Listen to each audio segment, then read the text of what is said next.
right, looks like we've gone live on the show here at Marty's Garden. Look, it's raining, and I've been getting out most mornings filming, and I want to talk a lot about today, more about sort of worm farming and then bringing your worms into the garden. It's all about connecting up and working with the soil web, but using worms to really move biology around, and using them to self-fertilize the garden instead of having to throw around synthetic fertilizers, or even like fertilizers that we have to buy and purchase and things like that. So that's one of the things that we're here today with, and we've got quite a lot of comments already, because I haven't run a live show in ages. And one of the reasons why is because, look, to be honest, I get a lot of unsubscribes from the live shows, and it was really starting to really just sort of do my head in. And I thought, just don't worry about it. You know what I mean? It just doesn't matter. It's all about getting the content out to you guys and sharing how to spread the word of, building really healthy soils, organic soils. And in this live show today, using compost worms to do it.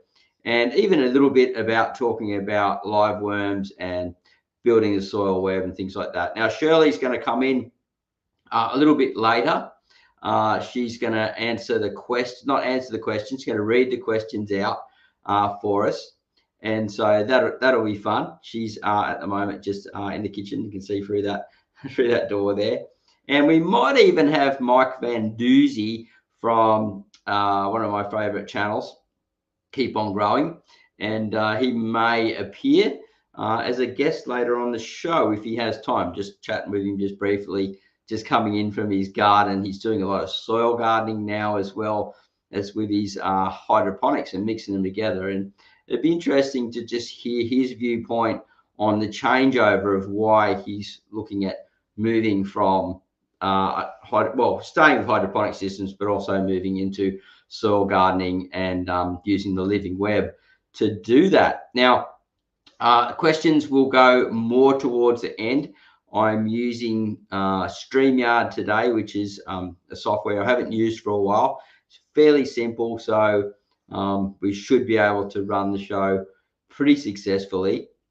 Now, people that are just dropping in, watching the rerun and things like that, I'm producing a wide variety of content at the moment. A lot of channels don't do that. It's always very similar to what they do. But, we're sort of running the podcasts. So we've got that, and that's really about nature doing the work. And then we're going to be doing sort of like the live shows is going to be talking about the podcast, the videos that we've been making, and also covering sort of the worm farming stuff, because there's a lot of you guys out there that love the worm farming and been following me for a long time for that. And it's really all interconnected. So what I'm doing is I'm connecting everything together out in the garden, and I'm connecting everything together on this channel in a variety of formats.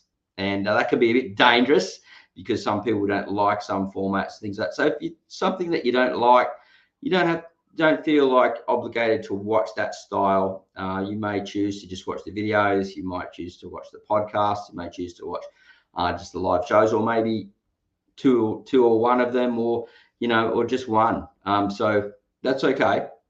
And I'm going to get into the first topic. And as I said, the questions will be running more towards the end, and we're going to put a big Q next to the question, and then sort of move through, and Shirley will be reading them out. And if I think there's any really relevant to what I'm talking about right now, then I'll just drag it across. But I haven't done a live show for a while. I wouldn't say I'm exactly winging it, but Shirley and I are going to be working on this studio space to make it better, to be a portable studio space for live shows, and some other things that we're possibly going to be working on in the future that I haven't announced yet. But anyway, so worm farming, introducing compost worms to the garden. And I've got my list here, so if you see me looking across, that's all I'm doing. And we're going to talk first about the breeding farm. So before we start adding them to the garden, we've got to have our own breeding boxes. We want to always have them, because from experience, I've released too many, and then all of a sudden they've dispersed into the garden, and they've gone out and I've lost my main breeding zone. So the main thing with worm farming at home in small space or micro farming, we need to always have a breeding zone. So that could be just a DIY farm. That could be, the farms with the taps like I've got in my wormery. I've got like 6 of them all lined up, and anything from 2,000 to 4,000 worms in each one when they're doing well. And then taking out around about 500 to 1,000 at a time, and leaving enough in there so they don't get, when there's too many worms in one breeding box, they stop breeding. So we need to be taking them out and then letting them lay more cocoons and create this continual loop. And then we can introduce them to the garden. But we've always got to have these breeding boxes. And if you're not at that stage yet, just learn more about feeding them, breeding them, taking care of them, and before you start introducing them out into garden beds and things like that, because certain garden beds, they won't survive. Some they'll flourish really well. So we need to talk more about that, and that'll be coming up in this. So remember, if you're just popping in, questions towards the end, Shirley's going to turn up and read the questions out, and I will be answering them, and I'm sure you will be answering, and you guys will be answering for me as well. And as I said, Mike Van Doozy from Keep On Growing, he may appear. He said his hands are a bit dirty, he needs a coffee, and he's on the other side of the world. He's in Florida, I believe, and it's a different time zone. But anyway, so I've got the next part here. So we go from breeding farms to the underground systems. Now, you can make your own DIY ones.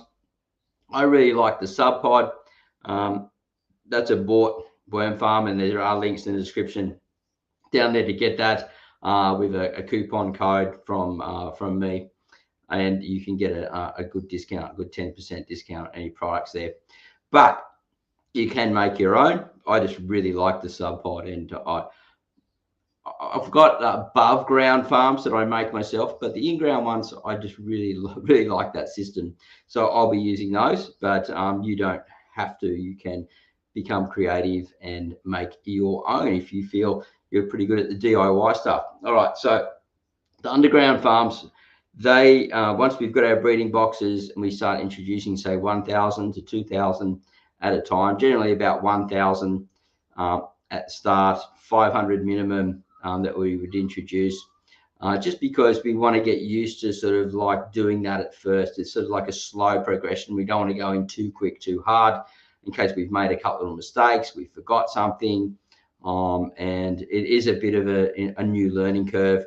And I have got a full video on creating a big DIY system using an old, I think it was an old tumbler compost farm, and we made 2 of them. So that's in the Worm Wranglers members area, which you can also get access to in the links down below. Really, really good content there for the DIY guys wanting to do that. And we've also got the other one that I just set up in the Sub Pod series, showing you how to set them up as well. So 2 choices there.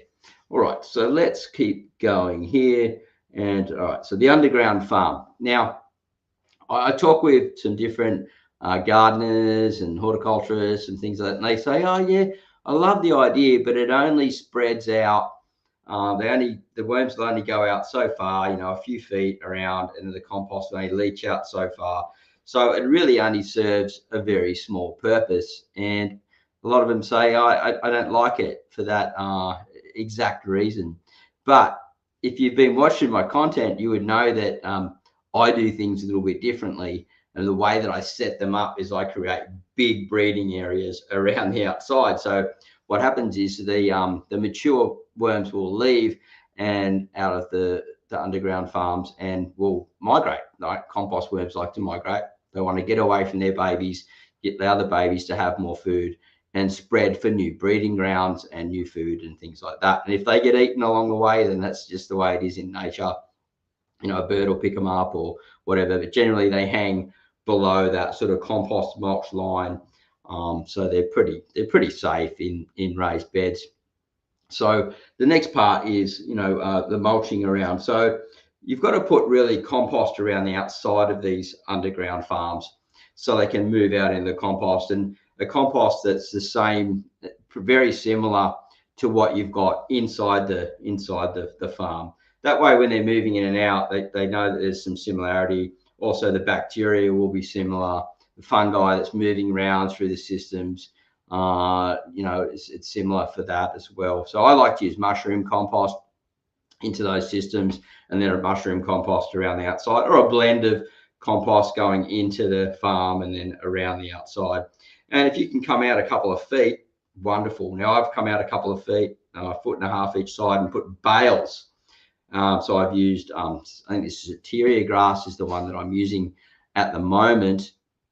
And I've used sugarcane, straw. Look, as long as it's a nitrogen bale, which all these grasses are, it's fine. They all have different problems, all different hiccups, things like that. You just want to avoid anything that's sort of been sprayed. It's got chemicals on it. And generally they have, where the bale is, where I get mine, it says no sprays, no chemicals, things like that. So, and I get mine for about $9 a bale at the moment. And so anyway, build up around the outside, then put compost on top of the bales and plant into the bales. And so you've got these gardens around the outside. Now, once the worms settle in and they're starting to breed, they're starting to feed, the big ones are starting to move out, the system's starting to lock in, you can start planting around it closer to your sub pod or your underground worm farm, and that'll start sumping through and feeding the systems.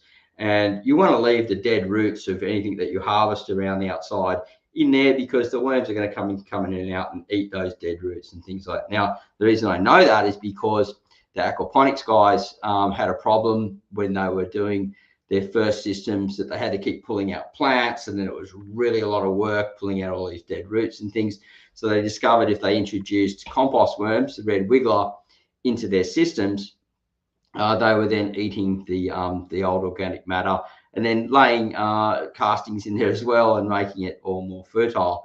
So we know that that's the case, and that's where I learned that little trick actually from aquaponics guys. So you always keep learning something. Now remember, we're going to have the questions more towards the end. If I've missed for that anything that you've said straight up, sorry about that, but we just want to get straight into the content. That's what I always do in these live shows, and then do the questions more towards the end. And Shirley's going to come in and read them out. So we're not too far away from that. And who knows, Mike Van Doozy can keep on growing. He just may show, and we'll have a bit of a chat as well. All right. So I've talked about adding the compost, the bale garden extensions, and now we're just going to talk about sort of the above ground farms. Now I built. If you type into my channel, you'll see, type in above ground worm farm, you'll see the above ground system, where it's just basically those, those plastic big compost bins. When it's raining, you leave the lid open, you fill them full of compost, put the worms in, and just feed them like you would normally at normal worm farm. You just got to make sure you've got some good airflow. And I'm putting compost, I bury compost around the outside of it, and I'm putting some bales extended onto it, which I'll be growing into. They come out and around into the bales and move around the whole system, feeding it and going in and out of the underground. Now, in summertime, you do need to keep them shaded.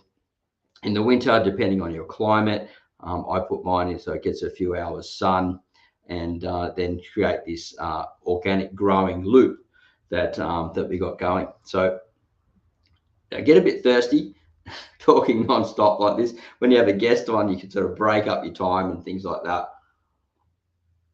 I've moved the live show out of the bedroom office into this space here because it's just a better space, and we can actually maybe even build out the podcast a little bit better, and also work on running these live shows a little bit better. Shirley even mentioned that we should maybe go out the window here and look outside, which we'll look at all these different options coming up in the future. So it's pretty exciting stuff going on here. And I think if you're tuning in to learn about worms and worm farming and adding them into the garden, and you're listening to what I'm saying, you might go, oh yeah, you've spoken about this a lot, but what we want to do is understand the connection of it all. So once we start connecting and bringing in these, these compost worms and building up on the living web, then our plants will get very healthy. We can only, we can use everything that's coming out of the kitchen. We can use a lot of recycled organic waste and things, and to feed these systems and really save our money, because it's getting harder. We must admit, we're all going to the buying some food and from the shops and things, and walking out with less and less of value for our dollar. So it's getting more and more important, and that's why I bring out these videos, like the most important time in 100 years and things like that. We really need to start understanding this. We really need to start working on improving our soils and move away from synthetic products. The only thing I would say sometimes is maybe if we're doing a bit of hydroponic stuff in a certain area, and in a certain way, then that's okay. But when we're adding synthetics to soils, that's not really something that I stand for. Sometimes some synthetic fertilizers in pots is okay, I believe, but I try to keep that to a minimum myself. But when we're talking about the ground and the living web and things like that, we just want to feed it organic matter and really get it going. We need to become more caretakers of this earth, and that's something that I'm talking about more in the podcast, where nature does the work. And if you're watching the show, you'll see that, and my videos, you'll notice that really this is what I'm talking about all the time, is nature doing that work for us, and then building these permaculture systems, these organic permaculture systems, mixing different things like biodynamics, permaculture, organic farming systems, and even learning some things, like I mentioned before, from aquaponics and things like that, starting to understand nature and bring this all together. So let's move into the next part now. So we've talked about the breeding the farm, where we need to have the breeders and then slowly introduce them to the underground worm farms, building the compost systems around the outside, having the similar compost in the farm as well as around the outside of it. Then we've got to mulch it quite heavily. We've got to have the mulch not too thick, because we want the rain and the water to be able to get through, create a lot of moisture. Planting bales around the outside if we have it, or a lot of carbon, and a lot of mulch, so these things, the worms, can move underneath. And eventually in these systems we get the fungi come up underneath, and you'll see in some of my videos that as well, and the earthworms coming up underneath and pulling everything up and down, and then these compost worms going across the top. And we just got to keep feeding that soil, and that way we're connecting everything together. It's pretty exciting. And look, it's not like this whole 10 steps to get this to grow a huge amount of that. That's not really what we're talking about here. We're talking about long-term viability of growing a lot of food, saving money, and at the same time being custodians of the land around us, of our own place, creating a healthy environment, healthy people, and even a healthy community. We're starting to bag compost here again, Shirley and I, and we're starting to get local gardeners turn up, and I'm talking to them about their plants and different things, and how they can grow better farms and better gardens locally around here. So that's been really interesting. So the community side of it's rolling in as well. And so we're not only building edible gardens here, we're turning back into the micro farm, which becomes a whole part of this connected business and loop as well. And a lot of people can copy this of what I'm doing. It's something that it gives you the opportunity to make a bit of money from home, depending on scale, how much you want to make. And I'll just check on here and make sure. Okay, so I think Mike might turn up. I don't know if he'll message me on here, and we will get it from there, and we'll bring him in. As I said, Shirley's going to come in and answer some of the questions. So the next part is like understanding the connecting of it all. So, and then if we've got some worm farms around, because like sometimes worms sneak in and out and things like that and escape out of taps and holes and different things like that. And when we get lots of them, we create worm traps. So underneath our worm farms where the legs are, we can put a little trough, put some compost in there, throw a bit of mulch, a little bit of food, and anything that's sort of escaping. We've got lots of worms around the wormery. They get into that area there, and we trap them into there and put them back into farms and things like that. But that's really an extension that when you're really getting into doing lots of wormeries and you've got a lot of them moving around and those type of things. Because, you know, I've had friends, one of my friends I got him into worm farming. He did an amazing worm farm, and he had a compost pile and a tumbler 2 meters away. And within about 6 months, they got into his tumbler. They just had got there from 2 meters away, gone through the grass or whatever they've done at night when it's raining or whatever, and got up into the tumbler and started in there. So they do move around and they can escape. There's great little escape artists. All right, so that's the worm traps, which is not so important. It's just really if you're going more into the larger scales like I was talking about. Okay, so connecting it all up. So when we're looking at permaculture systems, we like to try and connect them all up. And so, you know, if one worm farm's close to another and the outdoor ones, and we're moving to the next one, they can actually, like I said, crawl from one spot to another and move into another farm or under some leaf litter and things like that. Once we get big volumes of them, we'll start seeing them around the garden like I did at my other place. They're underneath papaya trees, in my windrows. Just like in these, like I created bale gardens in different places, and I would just, as the bales were breaking down, they gotten out of a compost pile somewhere and they bred and fed and moved on. And so the whole thing's all really start getting connected up. So anyway, Mike said he's going to be here soon. So yeah, we'll get Shirley in now for the comments, for answer the comments, and then we'll have Mike Van Doozy come on and we'll have a chat with him about what he's up to, the integration of moving across from, you know, still doing the hydroponics but moving in the soil and why he's doing that, and what his experience is, because he's calling himself the newbie at this. I wouldn't say he's exactly a newbie because he knows how to grow things, but he's moving into permaculture and stuff like that. So we're going to have a chat with him coming up very shortly. Okay, Shirley, are you ready to roll on? You need to know? Yes, please. We're going to just go through the questions here, and we'll start at the top because we've got a few here, and anything that's sort of not related to what we're talking about. Some people are just chatting and things like that, and we just want to bring some things across. Some things we'll just bring across. We won't need to answer them straight up. I'm going to come across a bit more. Can I give my eyeglass? Yeah. Get your eyeglasses, and I'll read out these ones. So there's Terry. Hey, Marty, all the years I've been watching your videos, this is the first time I've managed to get into the beginning. No worries, mate. I've never been. I'm so sporadic with this stuff for the live shows, but my goal is to, because I've got a content production company now, business, I want to be reaching out to people every day, whether it's on Marty's Garden or we're shooting surf content.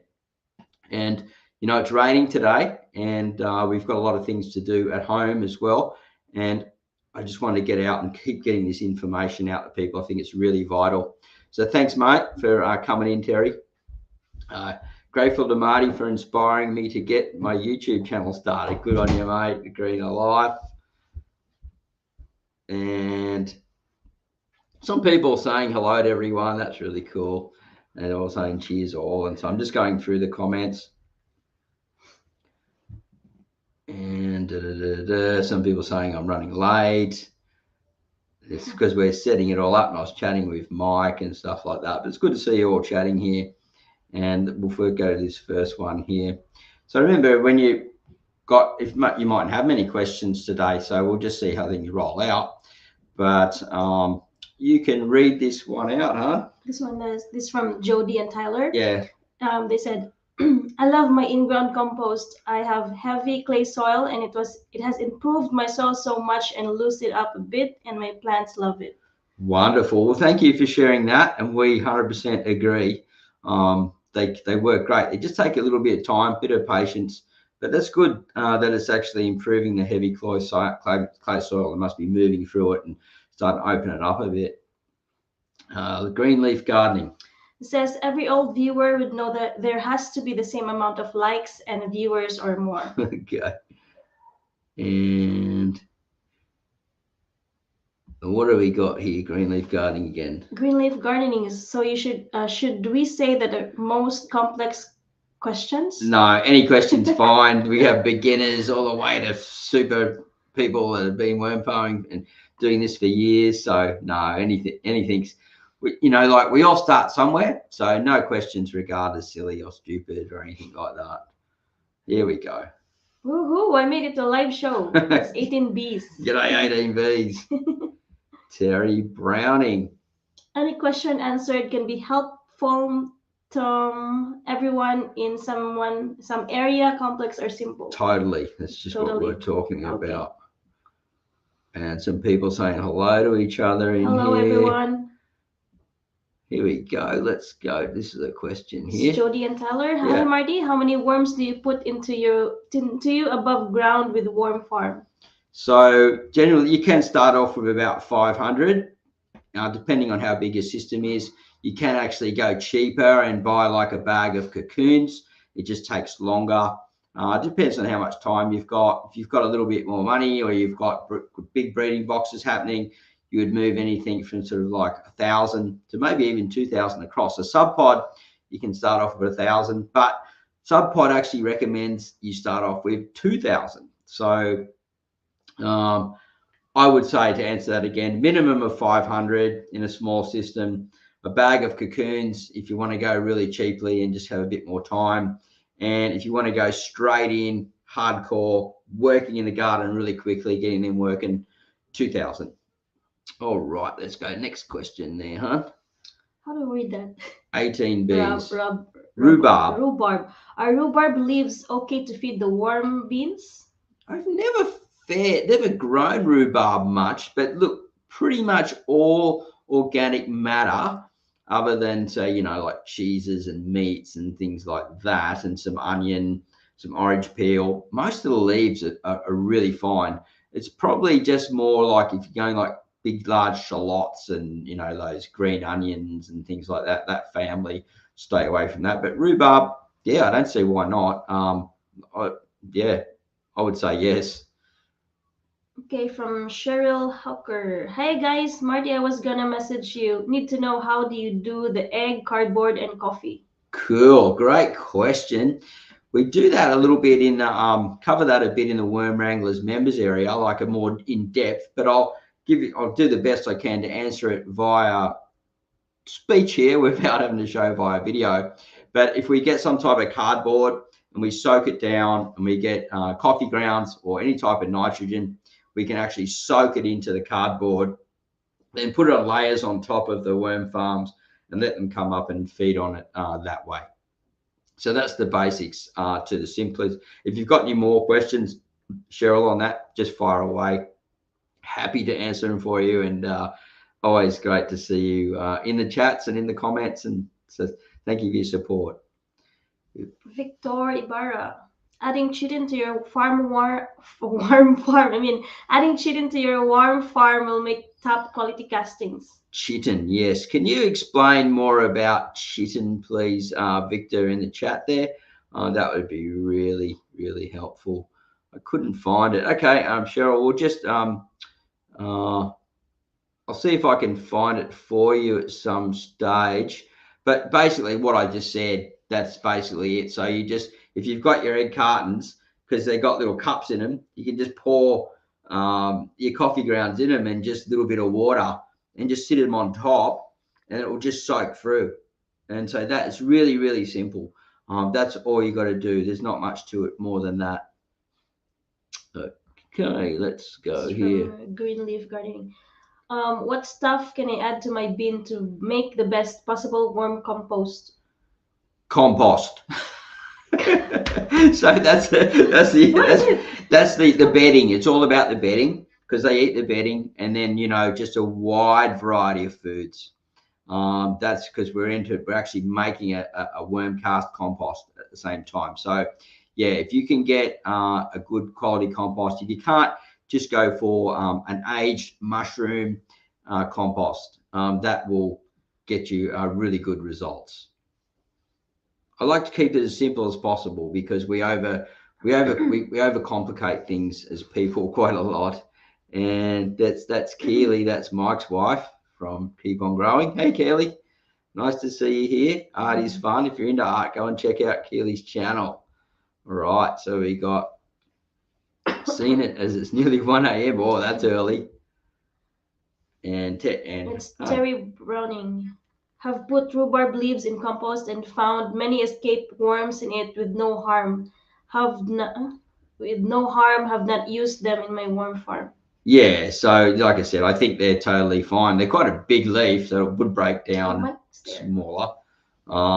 And yeah, Mike's just waiting down in our little area down below here, but we'll keep going through. He said he's going to wait until we go through the questions here and then come on, and then we can do some more questions after we talk with Mike and answer them for you as well. So looking forward to having Mike Van Dersey from Keep On Growing on the show. And this is the next one. Okay, from Cheryl. Okay, Marty, thanks, sweetie. I was here looking for it. Been looking for ages. Maybe I'm being silly. No, never silly. No, you look. We're here to help everyone, and you know that, Cheryl. So we just love having you in here.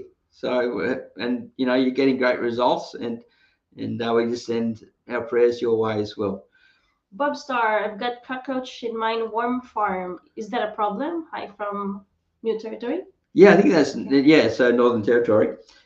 G'day, Bob Star. No, not a problem. Just means that your farm's probably a bit dry. So I'd just be out in the top layer. So I'd just be adding more, just getting it wetter and put in some layers of newspaper, thick layers of newspaper, and soak it for a while. And they love a bit of moisture. That's why they in old kitchens and things like that. But if it's too damp, they're not going to be in there. So it's probably just a little bit dry. And, you know, I had that when I first started mine. And occasionally I do see them every now and again if my farm gets a bit dry. So pests are only a problem if we get heaps of them, right? If there's just a few here and there, we really don't need to worry. All right, let's go to the next one here. Green leaf gardening. Can you add seaweed to my worm farm after washing it? That's a really good question. Some people say not to do that. I would be more inclined after washing it, trialing it in another smaller farm just to see how it goes. It's a material that I haven't really worked with. Being organic material, probably again 100% fine. But if I haven't done it and I'm not sure, I just can't say. Okay, Upstar, awesome. Thank you so much. Awesome. All right. Let's see how we can go here. And we got the truck out the front picking up you hear that noise. But we're going to welcome in Mike Van Dersey from Keep On Growing. And I haven't done this for a long time, brought a guest in through this system. So let's see how things go. We'll split him on the side screen here. And, oh, look, he just popped up, magically appeared. Cool. Can we hear you, Mike? Can you hear me? I can hear you. Coming in, mate. Okay, cool. Yeah, StreamYard. Styling, brother.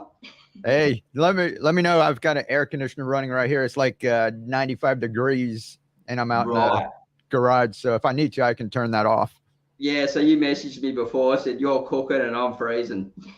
Yeah. That's crazy. Yeah, I will never get used to that. Yeah, so it's interesting. Like we live in the subtropics. I think you're in subtropics as well, Mike, aren't you? So we're in similar climates, but we're in the sort of opposite seasons. And Mike and I we've been friends for many years here online, and we chat often offline as well. Well, through our online systems because we're on the other side of the world, but we chat, regularly. And keep in touch with each other and talk about gardening and different things. And Mike's been great lately. He's been putting me on some of his shows. And he's apparently I'm the gardening expert or something like that. But, it's very humbling. But so thank you, Mike, for putting me in some of your videos recently. And what we wanted to talk about is because you're moving across, not moving across, you're still doing the hydroponic stuff, but you're looking at moving into like more traditional style gardening, but you're really attracted towards that permaculture organics side as well. So give us a little rundown. If people don't know who you are, just a quick sort of rundown and where you're sort of heading to now. Okay, cool. Well, first, hello, Shirley. Hi, Mike. How are Nice you? meeting Nice. you. Yeah, Marty wouldn't even introduce us. He just keeps going on with the show. He's like a pro. He just keeps going on. So, I'm so sorry, man. Yeah, just this is my honey. There we go. All righty. Yeah, I was doing hydroponics for years, and over the years, you know, I get lots of questions. I always ask about hydroponics, and I always get a lot of people asking about traditional gardening, and I like to do both of them over the years, but I was never really good at traditional farming, and that's why I got into hydroponics, is because I kept going on the road. Me and Keely, who you see in the chat there, we were doing murals and faux finishes. We were subcontractors for bigger contractors, and then we worked for ourselves, and we were on the road all the time. So I'd make a garden and we'd take off for like a week or two, and we'd come back and the irrigation would be off, or bugs or deer, or you guys know all the trials and tribulations. And I tried to figure something out. So I just got into hydroponics because I could set that up. I could set it on my porch. You can put redundant systems in it and have backups if you want. But it was just an easier system to get going. And then once I learned how to do like the greens and everything, where if I did have a failure, or if I did go for a week and something happened, I could get it started again really quick. And with traditional gardening in the ground, it was pretty tough. That was pretty much like spring and fall. You know, you have your seasons, you get ready, you till, you compost, you do all your stuff.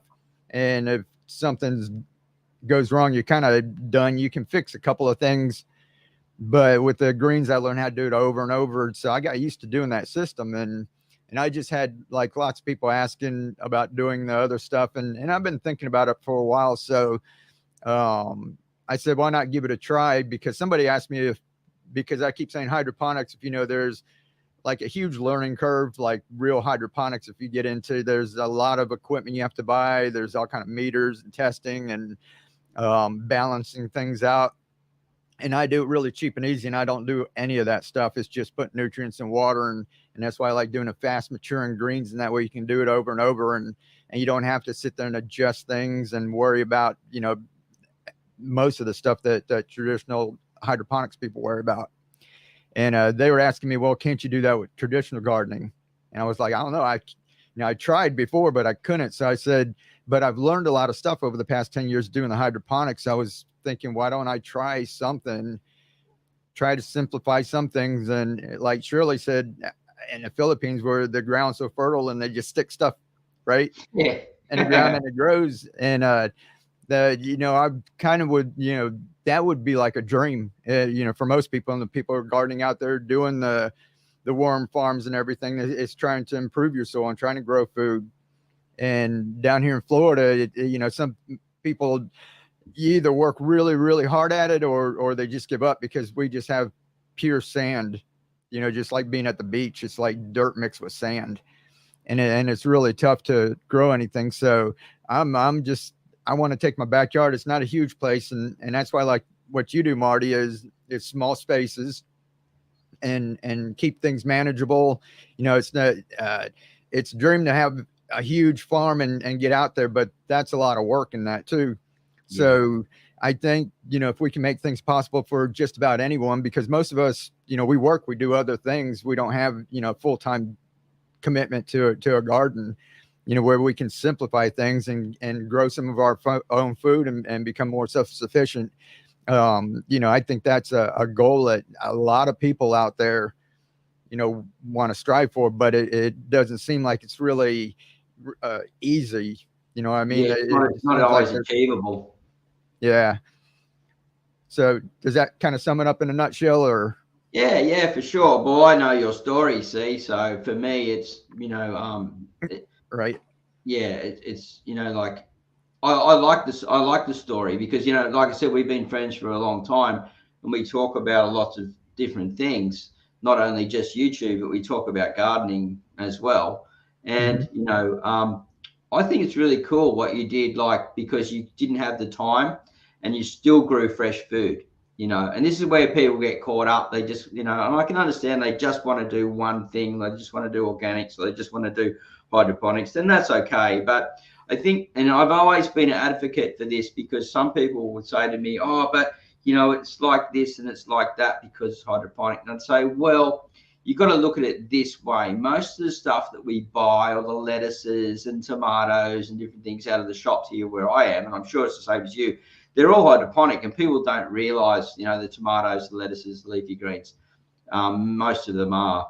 And so, you know, and then once you pick them and you put them in the fridge, or they pick them at the farm, they've got to be transported, and then they're put in the fridges at the places that they're selling them, and then they go out on the shelf, and then they've got to go home and they go into your fridge. So there's this massive shelf life.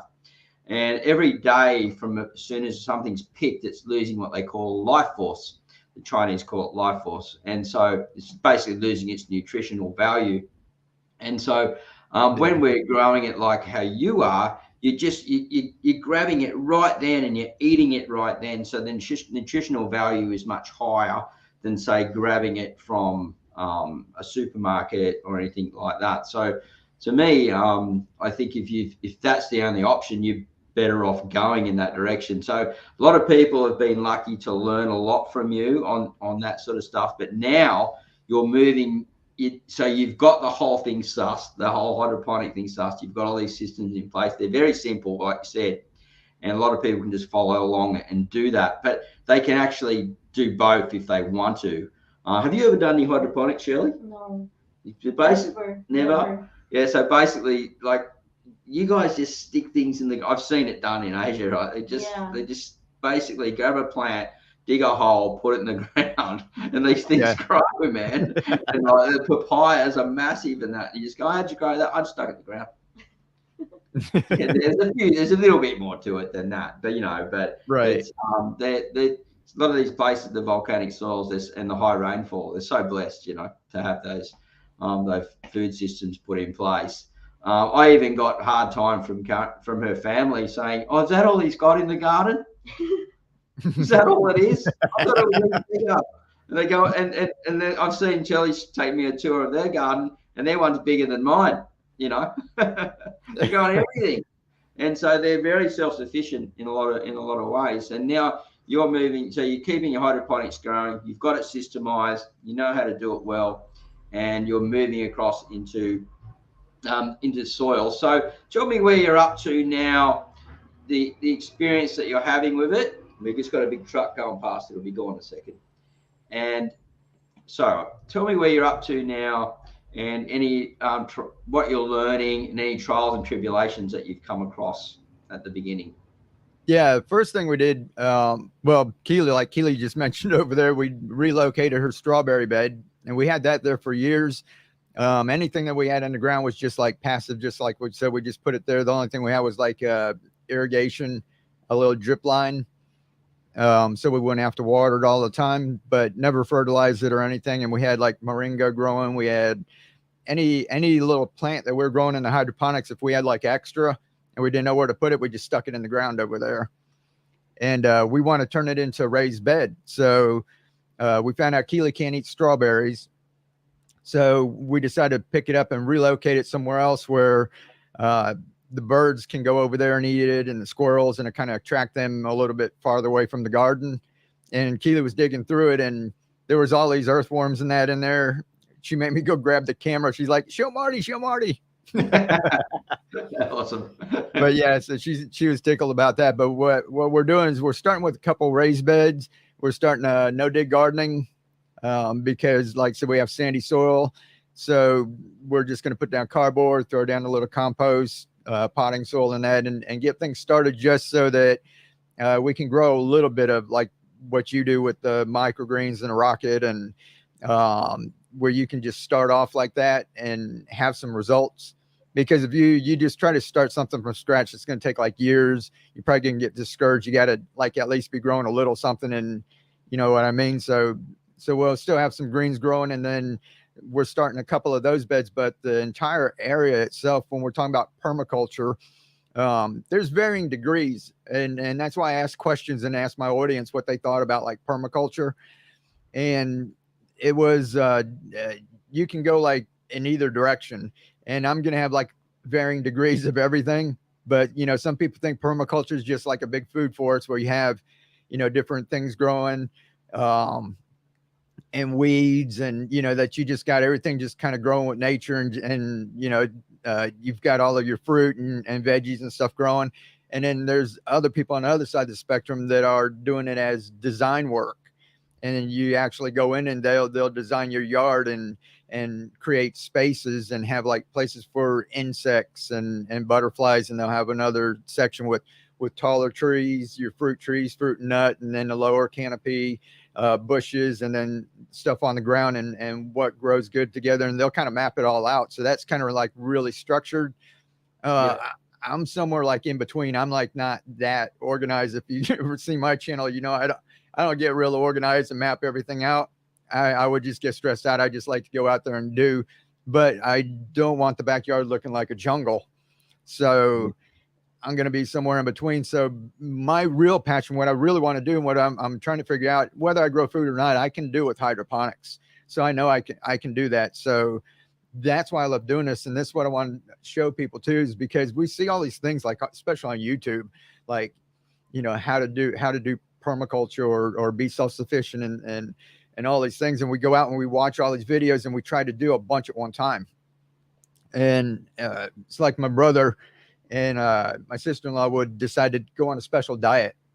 So they'd go in their pantry and their kitchen and their refrigerator and take all this food out that they were not allowed to eat, you know, for their diet, and bring bags full of stuff over to our house. She loves her food. She's going, no, keep on food. They'd knock on the door, come in with garbage bags full of food, you know, just groceries all over the place. They're like, here, we're not going to eat this anymore, so you can just have it. And we're like, all right.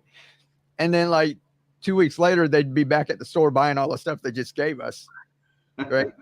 So same thing, you know, with the gardening, we get over inundated with all of this information and different things that we can do. And everyone's an expert on YouTube saying you have to do this and you have to do that. You have to do this. And all of a sudden you're overwhelmed. And I've seen too many people get in over their head and quit. So I want them to do it easily. And what I'm excited about is that now that I've figured out the hydroponics nice and easy, where it's like, I can kind of do it with my eyes closed. I've just done it over and over and over. Teach people to do that. Yeah. And they just going. Yeah. He's like a blind man just moving around the system. Yeah. Because once it's systemized, it's quite simple to do. Right. So anyway, sorry, I'm butting in. Yeah, no problem at all. That's so if people can do that in the meantime, like I said, have some successes, do like you know, where you throw down like a straw bale, put your compost on and start growing like your microgreens first on top. And then as it breaks down, you know, then you put something a little bigger. As it breaks down, you know, a little bigger.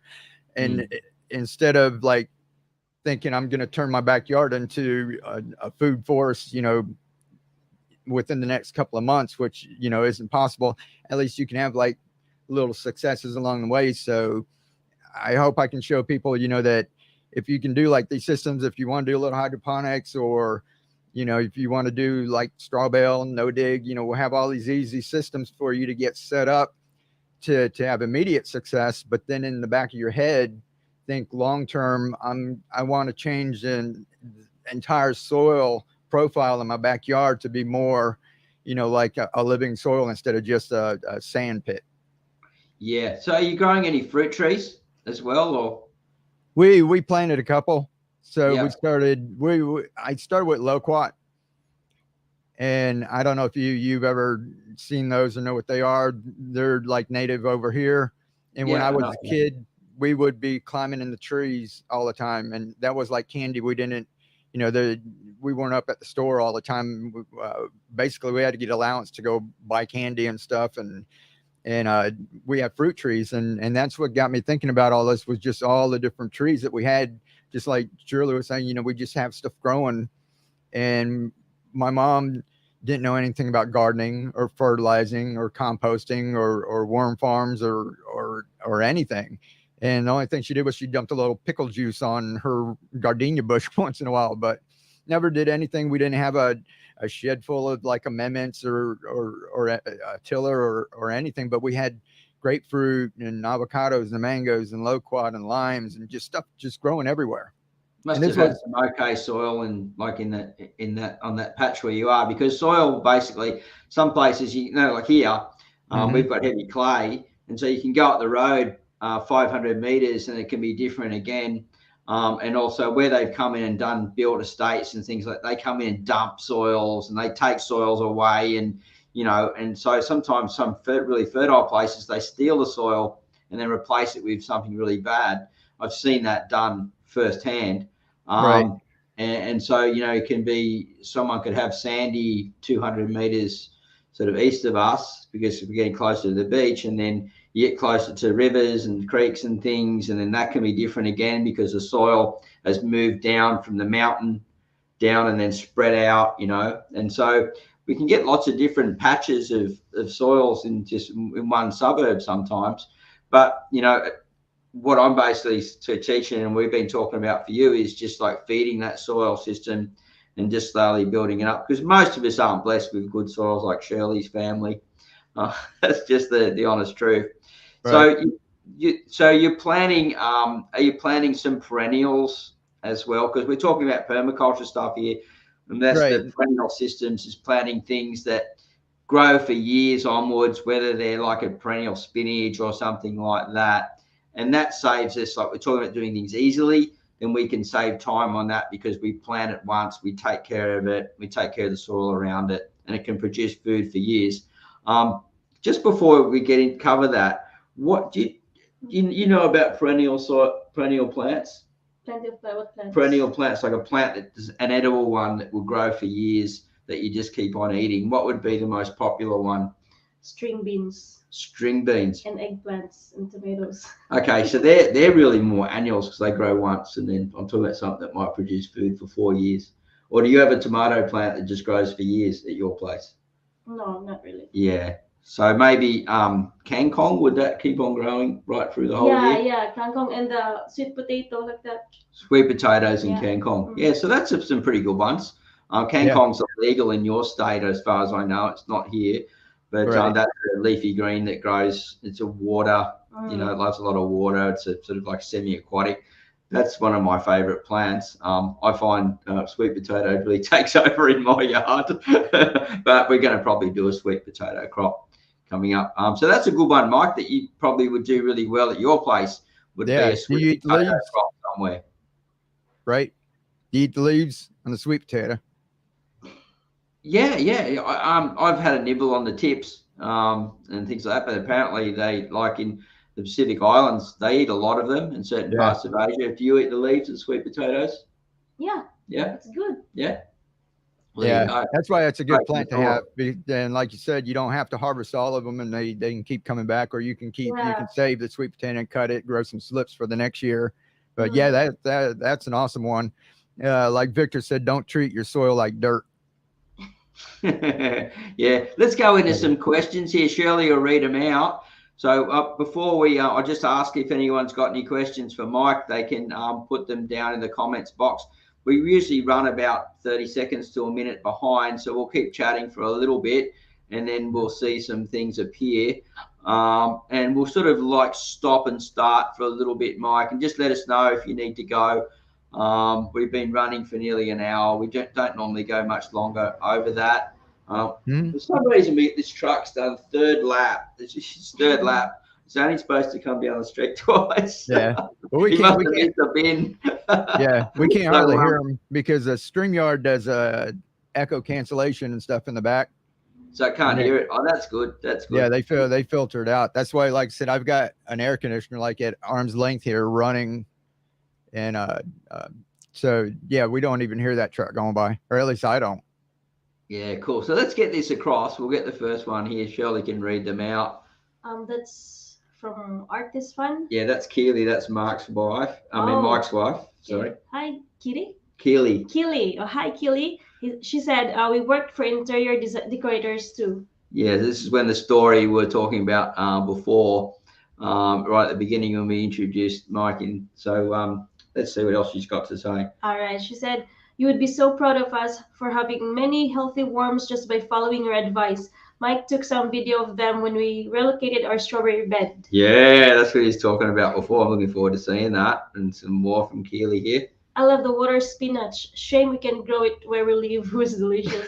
Yeah, that's a pity. Is that the kangkong? That's Water the spinach? kangkong. It's not Oh. allowed in their state. Yeah. So Okay. Keely again. Figs and lime trees too. I plan to do pomegranates next. Wow. Oh, they're so good. There, Mike, if Pomegranates. the missus is getting in on the stuff that you're missing there. It's Victoria, Ghana. Don't treat your soil like that. Yeah, so dirt is hydrophobic. There's no life in it, and we want to feed it and get the life back into it. Okay, from Cheryl, rhubarb is a fruit that grows back each year. Yeah, so that's a perennial. That's probably a good one to grow. I've grown others that are similar families, and we are at the moment. I just can't think of the name at the moment. So from Kili, we have stevia, shisho, lemon balm, and several different mint that comes back every year. Wow, so there's a fair bit going on there, Mike. Shisho, what's shiso? Shiso, you want to explain what shiso is there for us, Mike? Yeah, it's got a little bit of a earthy, minty kind of flavor. Not like mint, but it's a big leaf. And if you ever seen like in a sushi bar, they've got like this leaf with little jagged edges on it that they wrap around some of the sushi, or they're famous for like dredging it in batter and deep frying it and just putting like one leaf, on your tempura. That's what it is. And it just grows. It's basically like a weed. It's easy to grow. And, if people like it, that's an easy plant to grow over here. We need to consider growing that. I've only grown it just every now and again as a microgreen and never grown it through. So thanks, Keely, for bringing that up. We'll definitely add that to our garden as well, especially when you said it's an easy one and it's a perennial, I believe. Is that right? We self-seed. What you want to do is just really keep a hold of it and be careful if you've got, I don't know how it does with, you still have chickens? No. Okay. Like cattle, grazing animals and that, it's not good for them. Okay. So it's okay that we can eat it, but for some reason it messes with like a cow or horses and things. So this thing seeds like really easy. If you let it flower, it drops seed, and then it's like, all of a sudden you have 10 more plants. So you want to keep it under control. And if you don't want it to go wild, you actually pinch it off or stop it before it starts to seed and actually, just plant some new ones next year. Or it's kind of like mint. You'll be overrun with shisho. Okay. A friend of mine's got a shiso farm nearby, actually, that he's. Oh, okay. I think they sell it to Japan, but I can't say 100% for sure. But we may be going up there to film in the near future. Cool. Nice. So you missed I missed something. Yeah, that one. Cheryl. She said, and does well with the more water you can give it. So that's the rhubarb that we're talking about, I believe, right? Yeah. And Killy says, I love rhubarb. I will have to get few of those. Yeah, awesome. And some people chatting there. We'll go to Terry Brownie. Terry, sweet potato leaves can be eaten in salads or stir-fried like silver beet. Yeah, that's great. Yeah. I'm going to have to be growing some soon, I think. I'll get in trouble if I don't. Cheryl says, if you get a couple of different varieties, you can then split them in 3 to 5 years each time. Oh, cool. Yeah. That's some good information there. Killy, shiso is perfect as a wrap for fish. I love it in spring rolls too. So inside the spring roll, so like cut up and then cooked. Yeah, is that right? Yeah, or used as a wrapper instead of using. So if you want to, if you're like gluten free or this or that, you can, like some people use lettuce as instead of a bun. Okay. So you nice. can kind of use it like a wrapper. Got to get some shiso then. Yeah, shiso it looks a betel leaf. It looks a bit like the shape of a betel leaf. Yeah. Oh, yeah. Okay. We're growing the betel leaf here. I love that. Absolutely love that plant. Yeah, I've been looking around for it here. Such a good plant, and it's really well respected in the East as highly nutritional. It's even used in ceremonies and things like that in India and stuff. Apparently, it's very good for women. have period cramps and things for that sort of stuff. And I believe, don't get me, I may be wrong here, but I believe also it's got protein in it, and we use it as a wrap as well. So you know, and put a little bit of noodles, then a little bit of beef or something in there, and a couple of the Vietnamese mint leaves in there, and sort of like, and then and eat it like that, or just put it on the side of a plate when we're eating certain foods, and then you can just eat like that and just grab one and wrap it. And also the little tiny leaves, we'll eat those as well on the edge, not very much so much a salad, but like just a little side thing. Amazing, like, you know how we're talking about growing microgreens and baby leaf and all that type of stuff, is when you've got this growing, people think, oh, it's really small, but when you put it on the plate, it's heaps. You go, wow, I've got more than I need all the time. You know? So it looks like tiny amounts when you're going outside, but as soon as you put it on the plate, and all of a sudden it's like, oh, wow, I've got a lot, don't I? There's some leftovers. We have leftovers all the time. It goes back to the worm farm. But Shirley's not. That truck's coming back again. That's good. We got. Thank goodness for StreamYard. It's putting it out in the background. Okay, so so where are we up to, Mike? So tell me, what's your next plan? What are your next stages? And I'd love to hear what you're going to be doing next for your earth gardening.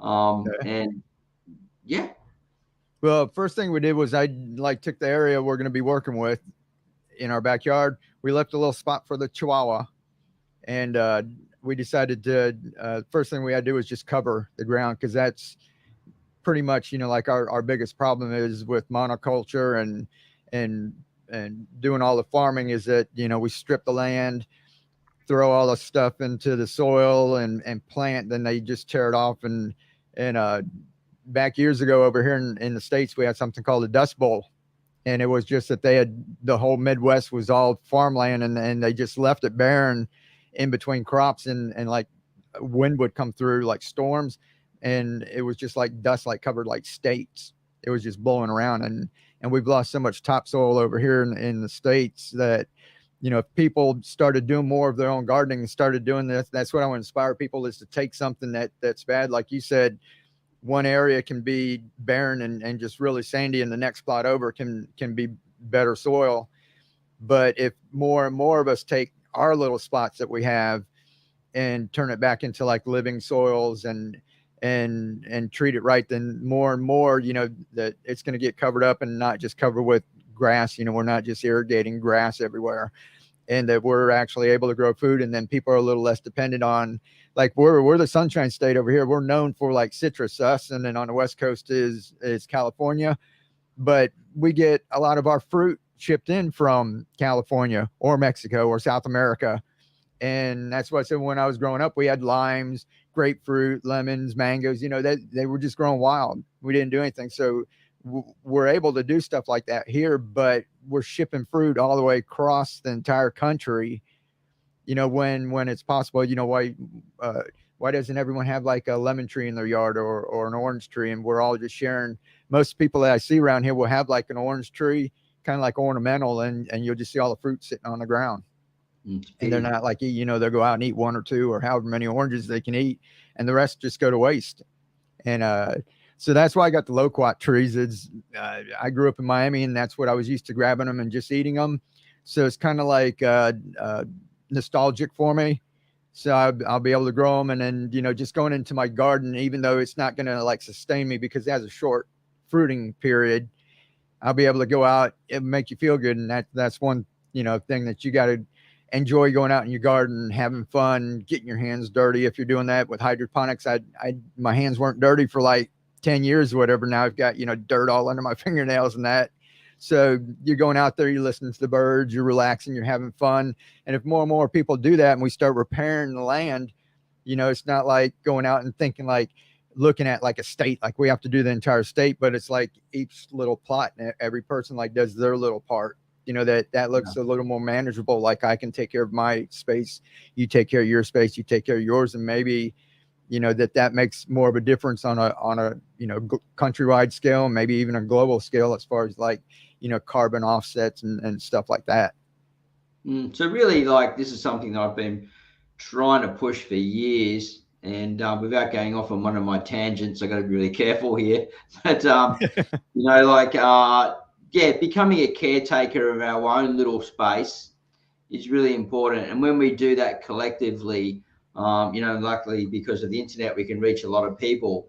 And between, say, your channel and my channel and others, we can actually guide people with that and sort of introduce that concept of saying, hey, you can take care of just your little space, whether it's a few square meters out the back to acres. But basically, we're talking about generally, people on urban blocks that have something that might take them half an hour to mow the lawn if they had a lawn, or something along those lines, that sizes. And you find that over time, we just keep plugging away and not going too fast too quickly. You just get really surprised at the results. And for us, like, I'm thinking sort of long term here, because we're lucky we've got this permanent place now. But we don't see, there's no finches and little birds and things that I had at other places, because I had them planted out where they had their own little spots where they could hide and nest and all that type of thing. So we're planting out little trees and shrubs, and we're going to be putting some lily pillies in the front. Shirley's going to build some hedges and things, and they can get in there and hide and jump out and grab a bug and come back in, and right, and little things like that just bring so much joy. And so by doing that, we're actually, like, by building our birds and insects and lizard population, they become caretakers as well. And you'd be surprised, it becomes less work for us because nature starts doing the work. Like I'm teaching in my podcast now, where nature does the work. So it just takes a bit of time. And we're saying, we can just do that little bit. And I think collectively, when more of us are doing that, it just has a bigger result, because one person, like, we really can't just go out and do acres and acres or miles and miles of land. But between us all, and we've got thousands of people watching our content a day, I guess we never see the volume of it like you and I, but we can sort of understand the perspective of what can be done there. So I think it's a really good way to think collectively and to start doing that. And so I'm really stoked that you're starting to introduce that to your audience as well, and we can and get that out and reach out to the people. So before we head off, Mike, we'll just check if there's any more questions, and we'll read a couple of things out, and then we'll let you go. I know it's starting to get late there, and you're going. And thanks, Keely, also for coming on and answering some of those questions as well. If you're coming on late, that's Mike's wife from Keep On Growing, and she has a channel called Art Is Fun. Great artist, and if you're into that type of thing, make sure you go and check that out as well. So where are we up to, huh? On the chat box here, we don't want to miss anything. Okay, it's just conversation. So this is just conversation, and then we're up to here. Yeah. Is that right? Yeah. Is that right, Mike? Cheryl? Okay, there we go. Yeah, from Cheryl, Mike's right. The more roots in the ground, the more the soil will stay. Yeah, so we'd be stopping our soils from becoming desertification. Look that word up in Google, and I'm actually speaking about it in the podcast coming up. So desertification stuff about soils and things is really important. Let's go. Cheryl says slowly but surely and steadily we'll get there. So slowly but surely. Cheryl says, Marty, you will get them back if you put some bird feeders out to feed them. They will start with the feeders, and then when they using nature more, you can lay back on the feeders versus birds. That's a good tip for certain birds. The ones I'm trying to get in are mostly the insect eating ones. But if we put out stuff for the parrots and things like that, they come in flocks, but they will get into our flowers and different things. So yeah, that does help. But for the insect stuff, like the little ones that are pretty hard to film because they're so fast, I don't know if we could put insect bird feeders out, but you never know. Was it Alberto? Hi, Alberto. I'm in California. It's also awful here. I thought California was nice, but we only see what we see on TV. And I think, so what do we got here? I think she says it's 1:30. Yeah, 1:30 from Cheryl. Whoa. But I'll catch up soon. She's going to hit the snoozer. All right, Cheryl. Yeah. Lovely to see you. Thanks so much for coming. And what we'll do, we always finish the show. Now, normally I put some music on. We'll just read this one out. From Killy, I added a nature area and water source with solar pump to keep water moving so less mosquito larvae. The bees, birds, and other wildlife love the water. I change it daily with this heat wave. Oh, that's wonderful. Yeah. So that's, this is a really great comment. Like we break it down. Says I added a nature area and a water source. So our insects and birds and little lizards and skinks and things, they need somewhere. If you do add in a water area, make sure if you've got frogs and things, they've got a couple of stepping stones to get out. Even though they love the water, they can't always get out of certain deep ponds and things, and they can drown, believe it or not. So we want to create these systems where things can get in and out as well. And so she says here, with a solar pump, it keeps the water moving. So yeah, keep nice and oxygenated. That's the essence to the life. There's no doubt about that. And maybe have you got a couple of little goldfish in there, guys? Yeah, we'll see. It's only like 2 inches deep. Oh, okay. So that's perfect. So everything can jump in and out, but nothing can drown in there. That's Right. perfect. The bees and the birds and other wildlife love the water. I change it daily with the heat wave. So there you go. Caretakers of the land. You've got to love that. Cheryl is asking if we have sparrows and finches. What's finches? Where can I pull that one across? So we have finches, yes, but we don't have any in our yard at the moment. Little tiny bird. They eat a lot of insects and things. They're great. And sparrows, we have we don't have so many sparrows here where I am, but they are more in the city. The English sparrow. We have a native noisy miner, which is probably our version of a large sparrow. They're pretty big. No, I wouldn't call it that. That's wrong. It's not a Jack Black sparrow, put it that way. Where are we going here? Kiran? Is it Kiran? Kiran. Is it Kiran? Hi, Kiran. So he or she. Okay, it says. Not sure.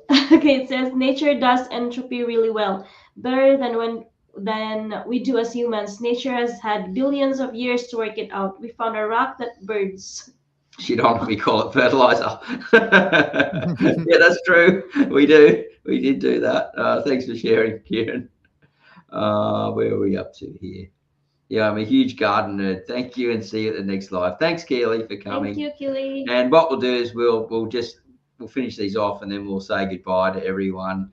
And while you're sort of watching this, you can also send in your goodbyes to me, Mike, and Shirley. We'll drag them across as we're finishing off. I don't have any music to run in the background, but I did read while I was setting up that we can actually add music into StreamYard now. So we may do that if we keep running the live shows. But we want to thank Mike for coming on the show. Thank you, Mike. Yeah, thanks. It was fun. It's really nice to have you on here, and we look forward to having you on as a guest again to find out where you're up to, what you're doing with your no-dig gardens, your raised gardens, and also and getting a bit of feedback from Keely as well if she's around and what sort of moving forward. And it'd be interesting to find out sort of what tribulations you come across so we can share them with other people so they can learn from our mistakes and move forward faster. And thank you for all your help too, Marty. Like I said, it's not, I got into hydroponics because I wasn't good at gardening and that, so it's not like I'm trying to pot a tomato and just grow that. I'm trying to learn about all the different layers and like what he was saying, Kieran, about Mother Nature does it better, and and just observing nature and trying to duplicate that instead of just stripping the backyard and putting fertilizer down and growing some plants. So that's why I like what you're doing, and then you're big help. Oh, well, likewise, Mike, and we'll see you at the next one real soon. And if you get a chance, go over and check out Mike's channel. Keep on growing, and you just type into Google or YouTube, any of those places. You're in Facebook too, I believe, but we'll leave a link. I'll put it in later on down in the description to Mike's channel as well. And keep on growing, Mike. All righty, keep on growing. I'll catch you later. Bye. See you, buddy. Bye. All right, so thank you everyone for coming to the show. We've gone just over an hour and 14 minutes. My honey come in and answered all those questions, and she did really well. She wasn't so shy this time, Dale. Well done. And I love reading comments. Oh, do you? If anyone wants to, just before we head off, if anyone's got a quick question for Shirley, we can do that. We'll just throw a couple more minutes on the clock, and then we've got to head off, and we've got some other jobs to do around the place. But yeah, if you've got a quick question for her, are you happy to answer any? Yeah. Yeah. As long as they're not too personal, right?